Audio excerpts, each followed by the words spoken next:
আমরা আজকে একটি মানে বিশেষ ঘটনা হয়েছে সেটার দিকেও আমরা একটু আপনার দৃষ্টি আকর্ষণ করতে চাই। আমরা 31শে ডিসেম্বরের কিছুদিন আগে শুনলাম যে বৈষম্য বিরোধী ছাত্র আন্দোলন এবং জাতীয় নাগরিক কমিটি তারা একটি জুলাই ঘোষণাপত্র করতে চায়, জুলাই আন্দোলনে একটা ঘোষণাপত্র করতে চায়। সেই ঘোষণাপত্র 31 ডিসেম্বরে দেওয়ার কথা থাকলো। আপনি ধারাক্রমটা জানেন যে সরকার আসলে বলেছিল যে এটা সবার সাথে আলোচনা করে এটার মধ্যে এটা করবে। আজকে আবার একটা আলোচনা, এটা দেখা গেল যে বিএনপির নেতৃবৃন্দ একটা প্রশ্ন তুলেছেন যে এটা আসলে কেন দরকার, কিসের জন্য এটা দরকার ছিল, সেটা নিয়েও একটা প্রশ্ন থেকে যায়। আপনার কাছে কি মনে হয় যে জুলাই ঘোষণাপত্র, এটার সাথে রাজনীতিবিদদের আলাপ, সংবিধানে এটা পাতা হিসাবে সংযুক্ত করা, এটা এটা এটা কেন দরকার বা কেন জরুরি বা কেন জরুরি না? মানে আপনি আপনার এটা এই যে জুলাই পাসের ঘটনা, এটা ওই যে একটা স্বাভাবিক একটা এই যে কোনো একটা অর্ডিনারি ঘটনা নয়।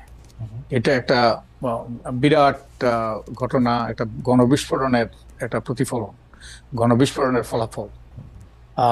তো এটার প্রেক্ষাপটটা এবং এটার পেছনে কি ছিল, এবং এটার থেকে এই অভিজ্ঞতার আলোকে এই প্রেক্ষাপটে আমাদের ভবিষ্যৎ করণীয়, আমি ঠিক দেখি নাই তাদের ঘোষণাপত্রের খসড়াটা।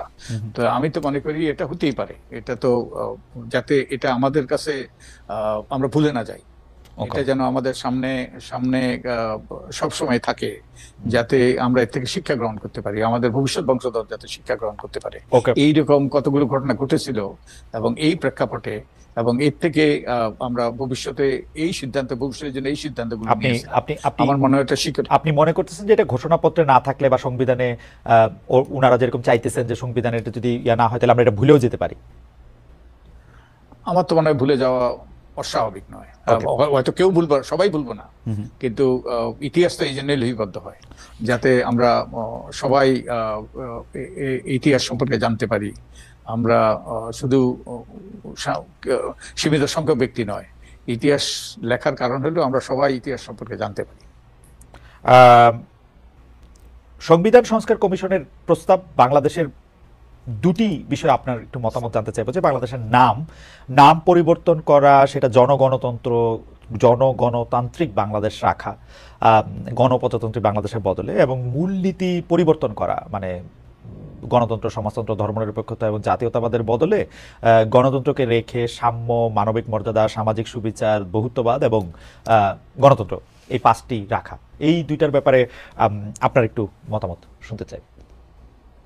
আমরা প্রথমটা কি ছিল আপনার? মানে বাংলাদেশের নাম পরিবর্তন। ওকে, নাম পরিবর্তন। আমাদের বাংলাদেশটা পিপলস রিপাবলিক অফ বাংলাদেশ। তো এটার যে বাংলা করা হয়েছে, ইনফ্যাক্ট আমাদের মূল সংবিধানটা তো ইংরেজিতে লেখা হয়েছিল, তারপর সেটা বাংলা করা হয়েছে, এবং দুর্ভাগ্যবশত এই বাংলাটা কিন্তু সঠিক বাংলা ছিল না। যেমন অনেক জায়গায় যে গুরুতর ওই যে কি বলে এটা ঠিক সঠিক বাংলা হয়নি ইংরেজির। যেমন স্থানীয় সরকারকে করেছে স্থানীয় শাসক, পাবলিক সার্ভিসে করেছে জনগণের কার্য। ঠিক তেমনি ভাবে যে পিপলস রিপাবলিক অফ বাংলাদেশ, এটাই করেছে যে গণপ্রজাতন্ত্রী বাংলাদেশ, প্রজাতন্ত্র, প্রজা। তা আমরা তো একটা স্বাধীন দেশে, আমরা রাজা প্রজার সম্পর্ক নেই, এখানে কেউ প্রজা নই, আমরা সবাই এই দেশের নাগরিক, মালিক। তো আমার মনে হয় এই যে ভ্রান্তিটা, এই যে অনুবাদে যে ভ্রান্তিটা, এটা সংশোধন করা দরকার। তো আমার মনে হয় এটাই বেস্ট অল্টারনেটিভ। যে এই চেয়ে ভালো আমি তো কোনো অল্টারনেটিভ ভাবতে পারি না, এবং কেউ যদি ভালো অল্টারনেটিভ মানে এই চেয়ে ভালো অল্টারনেটিভ যদি কেউ নিয়ে আসতে পারে, প্রস্তাব করতে পারে, আমি নিশ্চিত এগুলো বিবেচনা নেওয়া হবে। তার মানে কি জনাব বদিউল আলম মজুমদার, মানে আমাদের ইংরেজি নামটা পিপলস রিপাবলিক অফ বাংলাদেশই থাকতেছে, অনুবাদটার ব্যাপারে জনগণতান্ত্রিক বাংলাদেশ এরকম প্রস্তাব করা হয়েছে? আমি নিশ্চিত বলতে পারবো না, কারণ এটা আমাদের প্রস্তাব নয়। তো সম্ভবত তাই না, আপনি নিশ্চয়ই দেখেছেন, মানে আপনাকে তো পেয়েছি বলে এইটাও একটু জানতে চাচ্ছে যে আর মানে গণতান্ত্রিক বাংলাদেশ না বলে জনগণতান্ত্রিক বাংলাদেশ বলার কি কোনো কারণ আছে? মানে এই দুটো গণতান্ত্রিক বাংলাদেশ তো গণতন্ত্রের প্রক্রিয়া।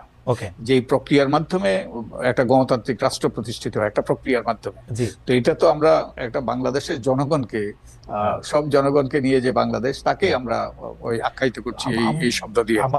আমারে অনুবাদ করতে দিলে তো আমি জনগণের বাংলাদেশ করতাম, মানে তান্ত্রিক হয়তো বা মানে যেহেতু আমরা মালিক, সংবিধানেও বলা হচ্ছে যে আমরাই মালিক, তো আমি তো এটা তাই। এবং এই প্রস্তাব বহুদিন থেকে আছে, বহুদিন থেকে দাবি করা হচ্ছে, জি। এবং বহু রকম অসঙ্গতি আছে এই যে আমাদের বাংলা ভার্সনের মধ্যে।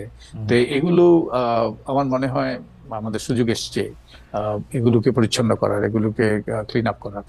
ওকে, এই মূলনীতির প্রসঙ্গে আসি। মানে মূলনীতিটা তো নিশ্চয়ই আপনি দেখেছেন যে 4টি মূলনীতির বদলে 5টি মূলনীতির প্রস্তাব করা হয়েছে, শুধু গণতন্ত্রকে ঠিক রেখে বাকি 4টি বলা হচ্ছে যে 3টির বদলে 4টি: সাম্য, মানবিক মর্যাদা, সামাজিক সুবিচার এবং বহুত্ববাদ। আপনার মতামত শুনে আমি আমার প্রশ্নটি করতে চাই আর কি, যে আপনি মনে করেন আমাদের মুক্তিযুদ্ধটা হয়েছিল কেন? মুক্তিযুদ্ধে সেখানে যেই মুক্তিযুদ্ধের যে দলিল ঘোষণা, সেই ঘোষণাতে কিন্তু এই 4টি জিনিসে ছিল। এই যে মুক্তিযুদ্ধের সেই ঘোষণাতে ছিল আত্মনিয়ন্ত্রণের অধিকার, সাম্য, মানবিক মর্যাদা, সামাজিক ন্যায় বিচার। তো আমার তো মনে হয় না আমাদের যেই কারণে আমাদের বীর মুক্তিযোদ্ধারা প্রাণ দিয়েছে, রক্ত দিয়েছে, এবং যারা চরম আত্মত্যাগ করেছে, এবং এই ঘোষণার ভিত্তিতেই কিন্তু মুক্তিযুদ্ধ হয়েছে। তো এটাতে ফিরে যাওয়াতে আমি তেমন কোনো সমস্যা তো দেখতে পাচ্ছি না। তবে হ্যাঁ, ওই যে আমাদের আরো যে ধর্মনিরপেক্ষতা এবং জাতীয়তাবাদ এগুলো নিয়ে বিতর্ক হইতেই পারে। এই প্রস্তাবগুলো দেওয়া হয়েছে যাতে এখন মানুষ তাদের মতামত দিতে পারে এবং তার ভিত্তিতে একটা সিদ্ধান্ত পৌঁছতে পারে। তো আমার মনে হয় যে এই যৌক্তিকতা হলো এগুলোই কিন্তু আমাদের এই যে স্বাধীনতার ঘোষণায় ছিল, মুক্তিযুদ্ধের যার ভিত্তিতে মুক্তিযুদ্ধ হয়েছে। তো আমি তো যৌক্তিকতা দেখি, এবং অন্যগুলো নিয়ে বিতর্ক হবে এবং একটা আমরা সিদ্ধান্তে পৌঁছবো জাতি হিসেবে, আমি আশা করি। ওকে, এমনি কি আপনি নিজেও মুক্তিযুদ্ধের মধ্যে আপনার অংশগ্রহণ ছিল, আপনি এই শব্দগুলি যেগুলি বলছেন, যেগুলি মূলনীতি হিসেবে, এই সাম্য, মানবিক মর্যাদা, সামাজিক সুবিচার, এগুলি একটা আরেকটা থেকে কিভাবে আলাদা? মানে আমি জানি যে এটা নিয়ে নিশ্চয়ই আপনি বিস্তারিত বলতে পারবেন, কিন্তু আপনার কাছে কি এগুলো আলাদা মনে হয়? আমার কাছে তো সাম্য, মানবিক মর্যাদা, সামাজিক সুবিচার মানে একটা বললে আরেকটা বলতে লাগে না, এরকম লাগে। হ্যাঁ, আমরা তো এমন একটা বাংলাদেশ সৃষ্টি করেছিলাম যেই বাংলাদেশ পাকিস্তানের আমলের যে ব্যবস্থা ছিল তার থেকে ভিন্ন। আমাদের মধ্যে অসাম্য ছিল, আমাদের মর্যাদাহীনতা ছিল, এবং সোশ্যাল জাস্টিস ছিল না, সোশ্যাল জাস্টিস ছিল না। ওগুলোই কিন্তু তখন গুরুত্বপূর্ণ বিষয় ছিল। আমাদের আত্মনিয়ন্ত্রণ অধিকার হরণ করা হয়েছিল, যে বাংলাদেশ আওয়ামী লীগ নির্বাচনে জিতেছিল।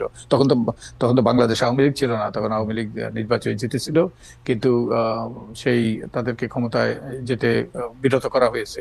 তো ওই প্রেক্ষাপটটা আমাদের মনে রাখতে হবে।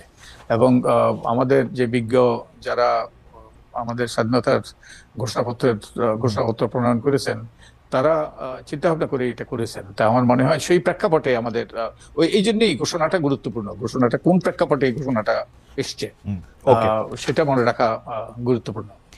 আমার ছোট করে একটু জানতে চাইবো যে একদিকে মনে হচ্ছে যে এই সরকার এই চেতনা আসলে সংবিধানে থাক বা না থাক ধারণ করে, কারণ প্রতিবারই এই কথাগুলি বলা হয়, মানে যেগুলিকে আমরা সাম্য, মানবিক মর্যাদা, সামাজিক সুবিচার, গণতন্ত্র যেগুলির কথা বলতেছে, এবং বহুত্ববাদ বটে। কিন্তু অন্যদিকে আমরা দেখতেছি যে এই সরকারের আমলেই কেবলমাত্র পাঠ্য বইয়ে আদিবাসী নামক পাতাটার অধিকারের জন্য আমরা দেখতেছি যে জাতীয় পতাকা জড়ানো লাঠি দিয়ে আমরা একজন আরেকজনকে মারতেছি, রক্তাক্ত করতেছি। এই ব্যাপারটা আপনি আসলে কিভাবে দেখেন? আমরা যে নাগরিকরা তাদের মতামত ব্যক্ত করতেই পারে এবং করা গুরুত্বপূর্ণ, এটা তাদের অধিকার।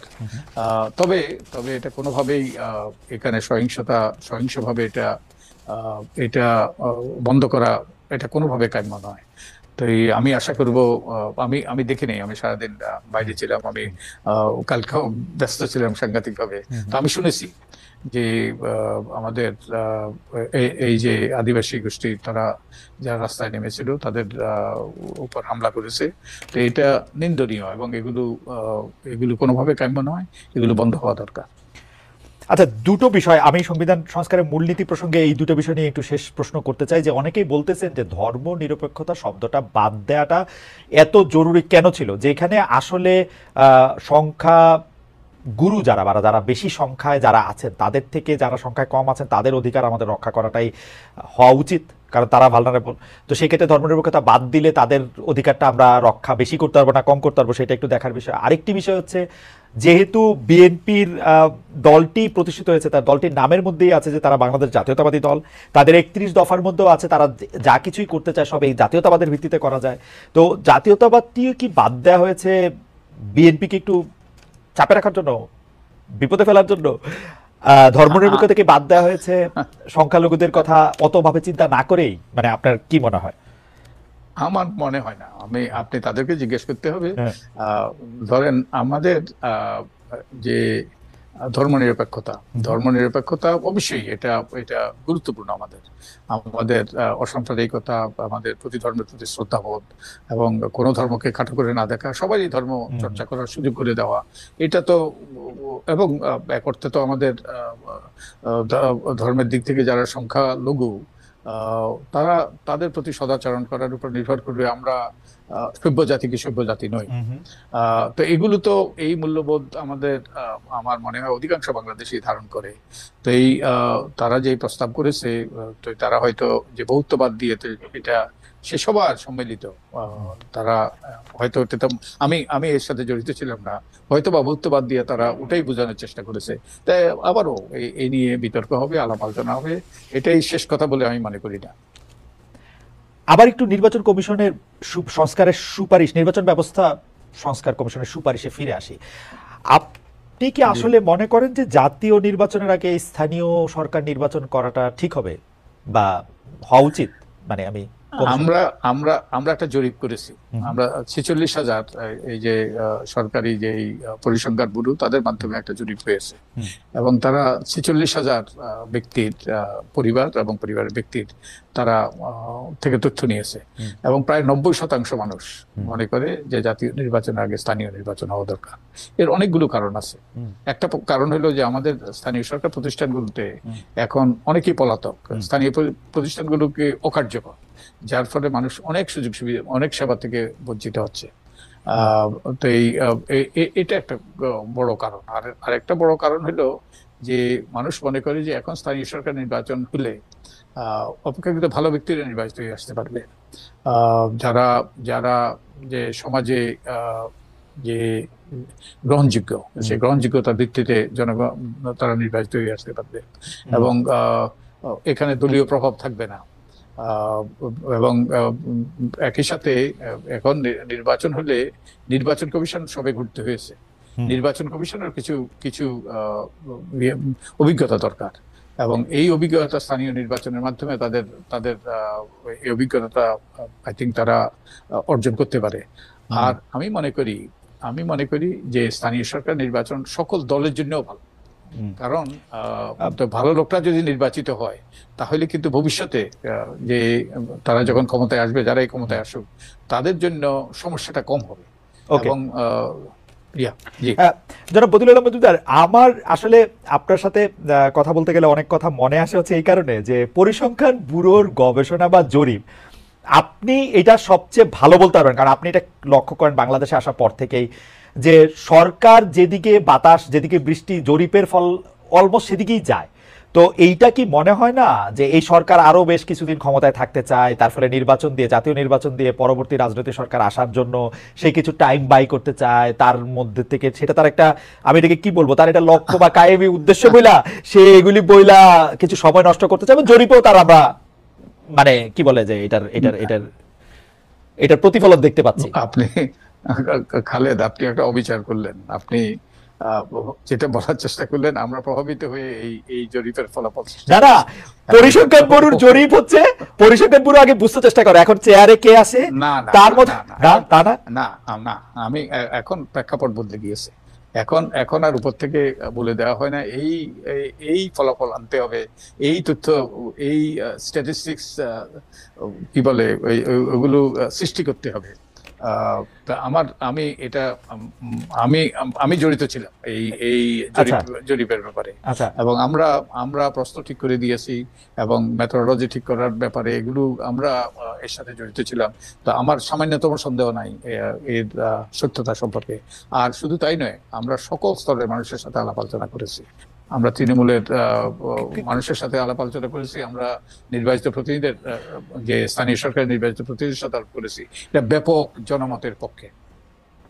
না কিন্তু এটাতে কারোই ক্ষতির কিছু নাই, না ক্ষতি তো একটু আসে। আপনি তো একটা গণতান্ত্রিক সরকারকে ক্ষমতা নেওয়ার বা জনগণের ভোট নিয়ে যে সরকার ক্ষমতা আসবে তার সময়টা তো স্যার আপনারা পিছাই দিতেছেন, মানে তারে তো আসতে দিতেছেন না। এটা না, আমার মনে হয় ধরেন অনেকগুলো কাজ করতে হবে নির্বাচন করতে হলে, এবং এই স্থানীয় সরকার নির্বাচনগুলো যদি হয় তাহলে জাতীয় নির্বাচনের জন্য সহজ হবে। ভোটার তালিকাটা পরিচালিত হবে, তারপরে কেনাকাটা এগুলো সবগুলো আগে থেকে করা যাবে।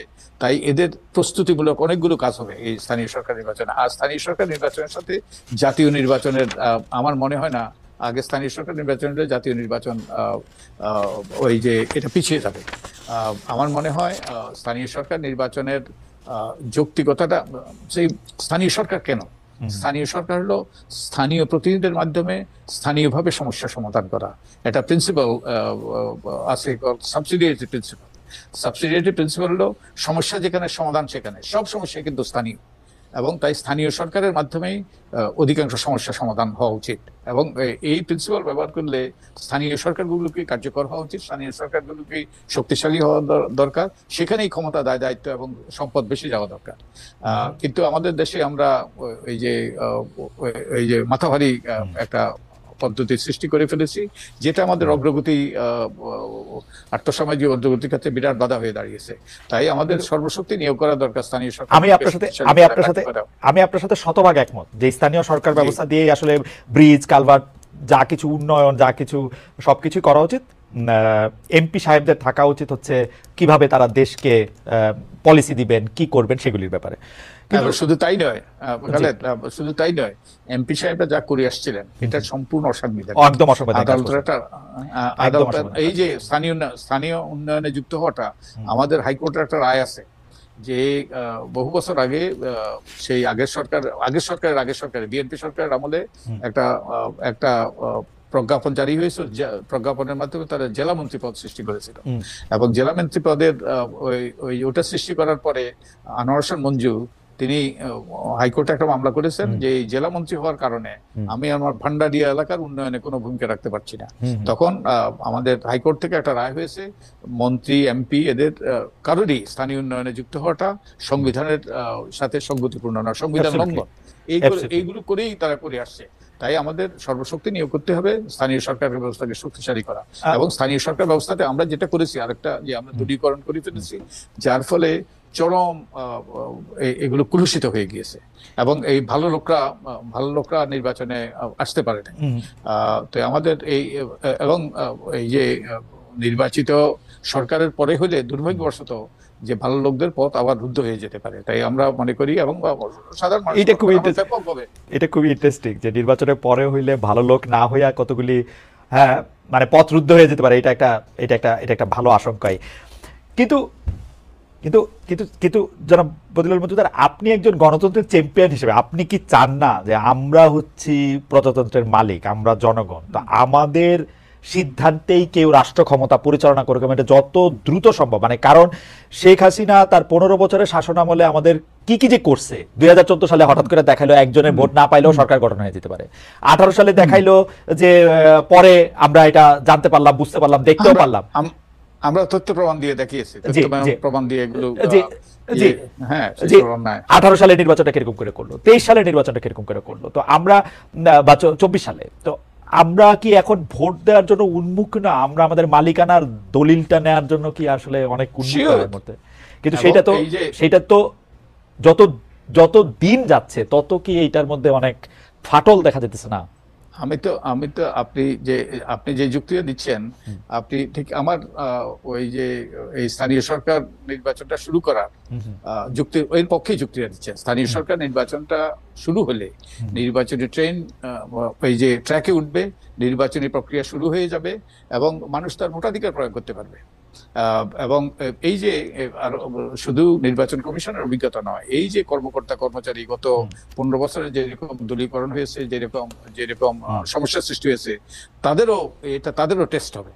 তাই আমাদের স্থানীয় সরকার নির্বাচনটার মাধ্যমে আমাদের এই যে গণতান্ত্রিক যাত্রাপথটা শুরু হবে, আমি তো কোনো সমস্যা দেখি না। কিন্তু আপনি তো এবং এটা মানে সমস্যা তো একটাই, যে ধরেন গণতান্ত্রিক সরকারটা আসার সময় আরো পিছায় যেতেছে। এটা যদি আপনি এখন স্থানীয় সরকার নির্বাচন করেন, স্থানীয় সরকার নির্বাচন শেষ করে তারপরে এটা আর আর আপনি যে টেস্টের কথা বলতেছেন স্যার, একটু অর্জিত অনুমোদন, একটু টেস্টের কথা বলতেছেন, আমরা তো দেখছি 90 দিনের জন্য যখন তত্ত্বাবধায়ক সরকার ক্ষমতায় আসছেন, 90 দিনের মধ্যেই পুরো সেটআপটারে তারা চেঞ্জ করে ইলেকশন করে ক্ষমতা হস্তান্তর করে তো চলেও যেতে পারছেন। মানে আর কত সময় লাগে স্যার? সময় তো এত লাগে কি? এই খালেদ, আপনি নিজের চোখে দেখেছেন কি ঘটেছে, যে এইরকম দলীয়করণ ছিল, এইরকম দলীয়করণ ছিল না, চরম দলীয়করণ, সব প্রতিষ্ঠানগুলো ধ্বংস হয়ে গিয়েছে, ওই যে পক্ষপাত দুষ্টতা সর্বক্ষেত্রে।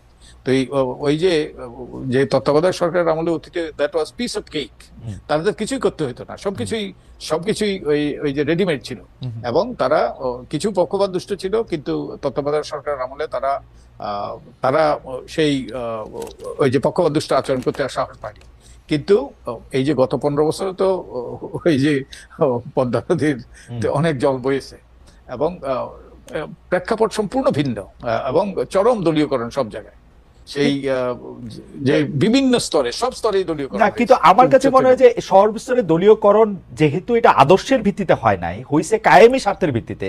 মানে শেখ হাসিনা তাদেরকে সরাসরি মানে টাকা দিয়ে, ক্ষমতা দিয়ে, সুবিধা দিয়ে যেহেতু তাদেরকে এটার মধ্যে আনছে, শেখ হাসিনা যেহেতু নাই, তারা আর এটা ফলো করবে না, আই এম শিওর। কারণ তাদের মধ্যে কোনো আদর্শের অনুসরণ নাই। আপনি এটা দেখতে পাচ্ছেন স্যার, যে শেখ হাসিনা চলে গেছে, চলে যেতে বাধ্য হয়েছে, পলাইতে বাধ্য হয়েছে, কেউ তো আসে নাই উনারে বাঁচাইতে। উনার নিয়োগ করা সেনাপ্রধানও আসে নাই, উনার নিয়োগ করা পুলিশ প্রধানও উনাকে বাঁচাতে পারে নাই কিন্তু আসলে। হ্যাঁ, কিন্তু তারা তো দলীয় ভিত্তিতে নিয়োগপ্রাপ্ত, এবং দলীয় ভিত্তিতে তারা এই যে কর্মকাণ্ড পরিচালনা করেছে, এবং এই যে এখন আর করবে না, এখন আর করবে না। এখন টাকা দিলেও আওয়ামী লীগ করবে না কেউ, এখন টাকা দিলেও কেউ আওয়ামী লীগ করবে না। আপনি প্রকাশ্যভাবে না করতে পারে, প্রকাশ্যভাবে না, গোপনেও করবে না। আদর্শ ভিত্তিক দল তো না, কায়েমি স্বার্থের জন্য করছে, আদর্শ তো না। আপনি যেটা বলছেন যে ক্ষমতা হস্তান্তর বিলম্বিত হচ্ছে, এবং আমি তো যে এই গণবিস্ফোরণটা কেন ঘটেছে, কারণ সবকিছু ভেঙে পড়েছে, আমাদের গণতান্ত্রিক ব্যবস্থাটা অকার্যকর হয়ে গিয়েছে, আমাদের নির্বাচনে চলে গিয়েছে, এবং আমরা একটা চরম নৈরাজ্যমূলক অবস্থানে ছিলাম। তো আমি তো যেটা শুনেছি যে এই আন্দোলনের সময় আমি তো এর সাথে যুক্ত ছিলাম, যে দুটো দাবি, একটা হলো নেভার এভার এগেইন, আবার যেন স্বৈরতন্ত্র ফিরে না আসে, এবং একই সাথে যারা অন্যায় করেছে, যারা মানবতার বিরোধী অপরাধ করেছে, তাদের যেন শাস্তির আওতায় আনা হয়, যারা দেশটাকে এই যে লুটপাটের স্বর্গরাজ্যে পরিণত করেছে, তাদেরকে যেন বিচারের আওতায় আনা হয়। তো এই যে আমাদের রাষ্ট্র, তাকে মেরামত করতে হবে, রাষ্ট্র তো ভেঙে পড়েছে, এবং যাতে এর পুনরাবৃত্তি না ঘটে। তো এই জন্য তো আমি সরকারের অংশ না, আমি সরকারকে ডিফেন্ড করার চেষ্টা করছি না, কিন্তু আমারও নাগরিক হিসেবে একজন আকাঙ্ক্ষা, আমি যত নাগরিকের সাথে কথা বলি, সেই নাগরিকেরও একটা আশঙ্কা, আবার যেন এই স্বৈরতন্ত্রের আবার প্রত্যাবর্তন না ঘটে, আবার যেন ফিরে না আসে। তার জন্য কতগুলো জি বলেন। না স্যার, আপনি শেষ করেন, আমি বলতেছি। তার জন্য কতগুলো পদ্ধতি, প্রক্রিয়া পরিবর্তন দরকার, প্রতিষ্ঠানের পরিবর্তন দরকার। তো এই জন্য তো কিছু সময় তো দিতে হবে। আর এই সরকারটা তো অবৈধ সরকার নয়, এই সরকারটা এসছে জনগণের দাবিতে, জনগণের আত্মত্যাগের ফলে। এই সরকার এসছে জনগণের স্বার্থ, ওই যে যাতে জনগণের স্বার্থে এবং কল্যাণে কতগুলো জিনিস যে পরিবর্তন আসে, পদ্ধতি, প্রক্রিয়া এবং প্রাতিষ্ঠানিকভাবে কতগুলো পরিবর্তন আসে। তো তারা জনগণের সেই ম্যান্ডেট তাদের কাছে আছে, এবং আমাদের সবাইকে এই সুযোগটা দিতে হবে, যাতে আবারও আমরা পুরানো অবস্থাতে ফিরে না যাই।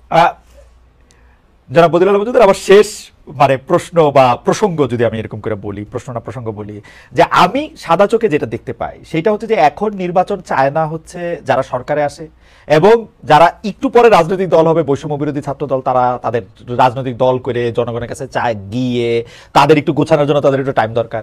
আর চায় না জামাতে ইসলামী, কারণ জামাতে ইসলামী আসলে পারবে না, মানে যত আসন তারা পায় তত পাবে না, তারা চায় না। আবার এদিকে বিএনপি চায়, কারণ বিএনপি ভাইবা বসে রয়েছে যে তারা আসলে তারা পাবেই।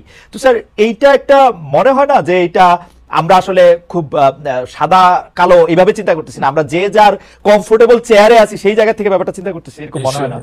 মনে হয় না যে প্রফেসর ইউনূস আরো বেশি দিন তার উপদেষ্টা মণ্ডলী আরো বেশি দিন রাষ্ট্র ক্ষমতায় থাকতে চান বলে ইলেকশনটা নিয়ে তারা? আমার মনে হয় না, আমার মনে হয় না।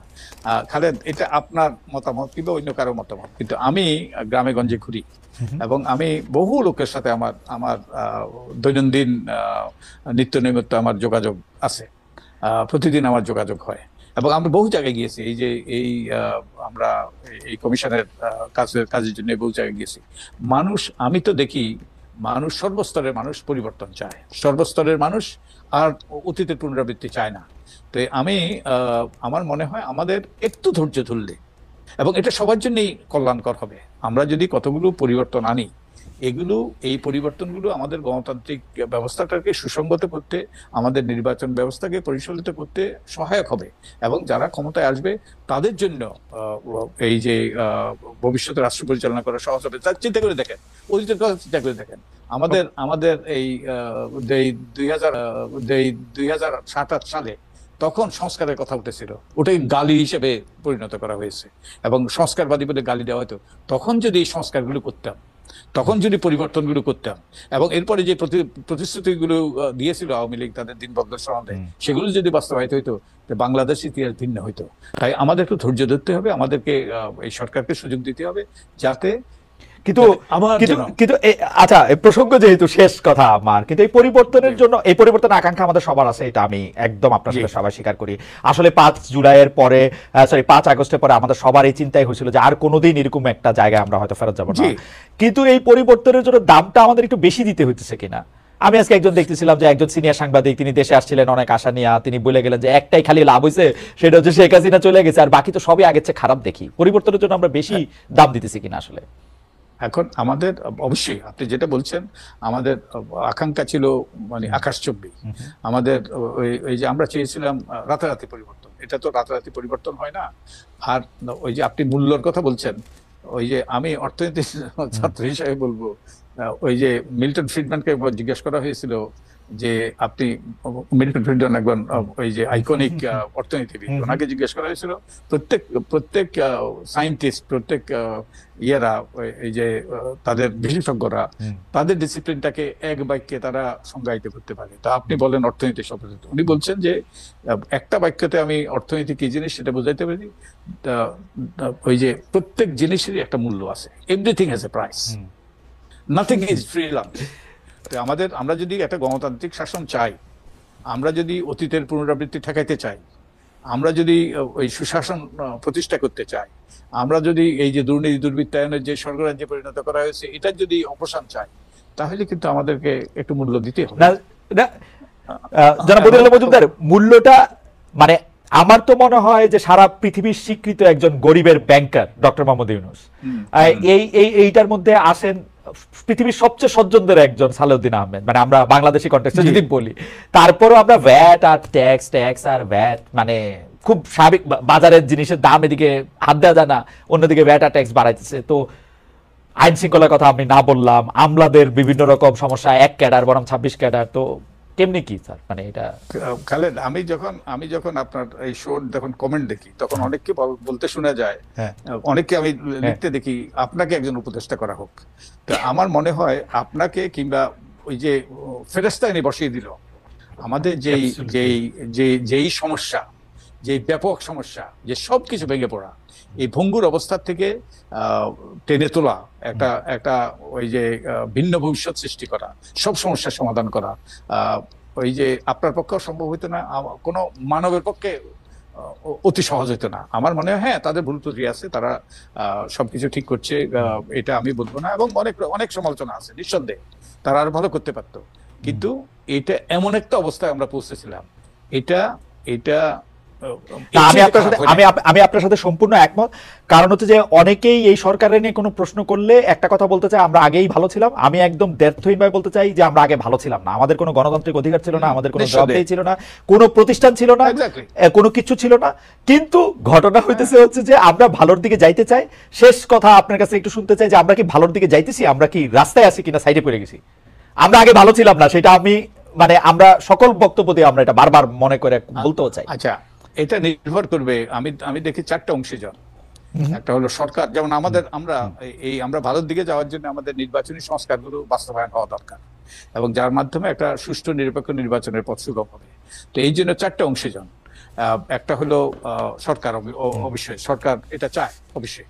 তারপরে আরেকটা অংশ হলো নির্বাচন কমিশন, আমি তো মনে করি নির্বাচন কমিশন এই পরিবর্তনগুলো চায়। আরেকটা অংশ হলো রাজনৈতিক দল, আরেকটা অংশ হলো জনগণও চায়। এখন আমি তো মনে করি এই বলটা এখন আমাদের এই অংশীজনদের কোর্টে। তারা যদি চায় তাহলে আমরা ভালোর দিকে যাব, আর তারা যদি না চায় তাহলে আমরা ভালোর দিকে যাব না। তো আমার মনে হয় এই চার অংশীজনের মধ্যে অধিকাংশই কিন্তু চায় যে ভালোর দিকে যাওয়া। তো আমরা সবাই এবং জনগণের একটা দায় আছে, জনগণকে সোচ্চার হইতে হবে। তারা যদি পরিবর্তন চায়, তারা যদি সংস্কার চায়, তারা যদি পূর্বের অবস্থা ফিরে না যেতে চায়, তাহলে তাদেরকেও সোচ্চার ভূমিকা পালন করতে হবে। কারণ তাদেরকেও সেই কি বলে এই অতন্ত্র প্রহরীর ভূমিকা পালন করতে হবে। একটা রাষ্ট্রে নাগরিকের চেয়ে গুরুত্বপূর্ণ পদ নেই। তাই নাগরিকরা যদি চায় তাহলেই কিন্তু ভালোর দিকে যাব। আমার মনে হয় আমরা ভালোর দিকে চাই, আমরা আমাদের করণীয় করি, তাহলে আমরা ভালোর দিকে যাব। আমরা এবং নাগরিকরা যদি চায় তাহলে ভালোই হবে, কারণ আমাদের চাওয়ার সমষ্টি আসলে আমরা প্রকাশ বা বাস্তব হিসেবে আমরা দেখি। জনাব বদিউল আলম মজুমদার, আপনাকে অনেক ধন্যবাদ। একটি লম্বা সময় আপনি আমাদের সঙ্গে থাকলেন এবং আমাদের আলোচনায় অংশ নিলেন এবং অনেক প্রশ্ন জবাব দিয়েছেন। দর্শক, আগামী সপ্তাহে নিশ্চয়ই আপনাদের সঙ্গে দেখা হবে। তার আগে অনেক অনেক শুভেচ্ছা, ধন্যবাদ।